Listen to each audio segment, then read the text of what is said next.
वाह मोदी जी, हमको तो मालूम ही नहीं था कि आपके जो फ्यूचर प्लान्स हैं वो जनता को नहीं बताते, आप आपके पार्टी वालों को नहीं बताते और आप विपक्ष के नेता राहुल गांधी को बताते हैं।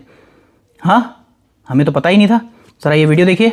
आप देख लेना, कुछ ही दिन में आपको दिख जाएगा कि अमेरिका ने अडानी पे केस डाला था, उस केस को डोनाल्ड ट्रंप रद्द करेगा। आप देख लेना, गारंटी देके कह रहा हूं मैं आपको। क्यों? क्योंकि नरेंद्र मोदी ने अमेरिका से सौदा किया। अब अमेरिका के जस्टिस डिपार्टमेंट ने अडानी पर लगे सारे आरोप वापस ले लिए।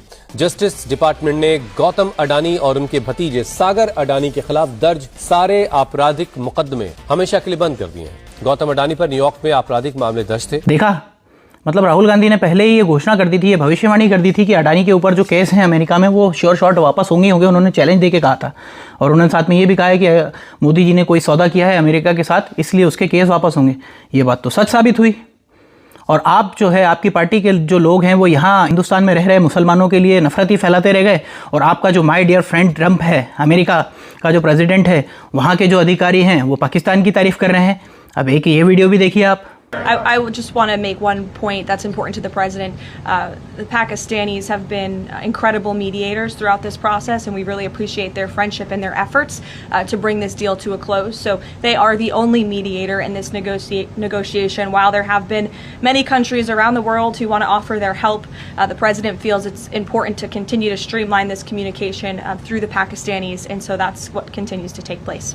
देखा, अब पाकिस्तान जैसा निकम्मा देश जहाँ भूखमरी है और गैस के भाव क्या हैं और चावल खाने को नहीं है और लाइट नहीं है और कुछ भी नहीं है, उस जैसे निकम्मे देश की तारीफ जो है वो अमेरिका कर रहा है, जिसको आप अपना दोस्त बताते हैं। आप बताते हैं कि माय डियर फ्रेंड ट्रंप है, आपके कारण ही वो चुनाव जीतता है अमेरिका का, और वो आपके बारे में, मतलब आपका जो सबसे बड़ा दुश्मन है पाकिस्तान, उसके बारे में ऐसे बयान दे रहा है। और भारत के बारे में वो क्या बयान दे रहा है ये भी सुन लीजिए।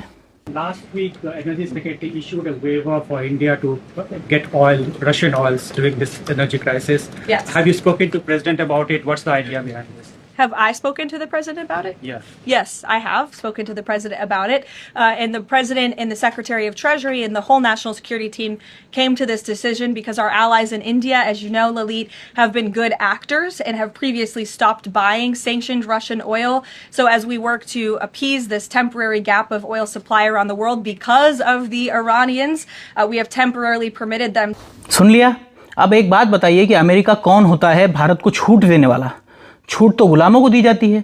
क्या भारत अमेरिका का गुलाम है जो अमेरिका जब छूट देगा तो हम रूसी तेल खरीदेंगे? भले वो सस्ता मिले महंगा, वो एक अलग बात है, लेकिन उसकी छूट देने के बाद ही हम खरीद पाएंगे। छूट तो गुलामों को दी जाती है। क्या हम गुलाम हैं? मतलब राहुल गांधी क्या सच कह रहे हैं कि आपने सौदा किया है अडानी को केस मुक्त कराने के लिए, उसमें क्या हम लोगों को गुलाम कर दिया है? क्या ये सवाल हम आपसे पूछ सकते हैं? और एक चीज़ और कि अभी एक बहुत आपके जो प्रेस कॉन्फ्रेंस जो नॉर्वे में थी और वो आप छोड़ के चले गए, वो बयान जो बहुत वायरल हो रहा है, वो खुद लेडी जो पत्रकार है वो ये कह रही है कि भाई भारत जैसा बड़ा और शक्तिशाली देश हमारे देश में संबंध मजबूत करने आए तो हमारी सवाल पूछने की जिम्मेदारी बनती है कि आप हमसे क्या संबंध मजबूत करना है। तो कृपया करके आप भारत की जनता को भी ये बताएंगे कि नॉर्वे जैसे छोटे से देश में आप क्या संबंध मजबूत करने गए थे। चीन से हमारी दुश्मनी है पहले से ही, पाकिस्तान हमारा पहले से ही दुश्मन है, बांग्लादेश देश से भी हमारे संबंध खराब हो चुके हैं, मलेशिया से भी संबंध खराब हो चुके हैं, और अमेरिका हमारे बारे में ऐसे बयान दे रहा है। तो आप नॉर्वे जैसे देश से क्या संबंध बनाने गए थे? प्लीज़ बताइए, प्लीज़ बताइए। और मैं तो आखिरी में यही बोलूँगा कि हम धन्य हैं आप जैसा प्रधानमंत्री पाकर। मोदी जी जिंदाबाद। जय हिंद, जय भारत।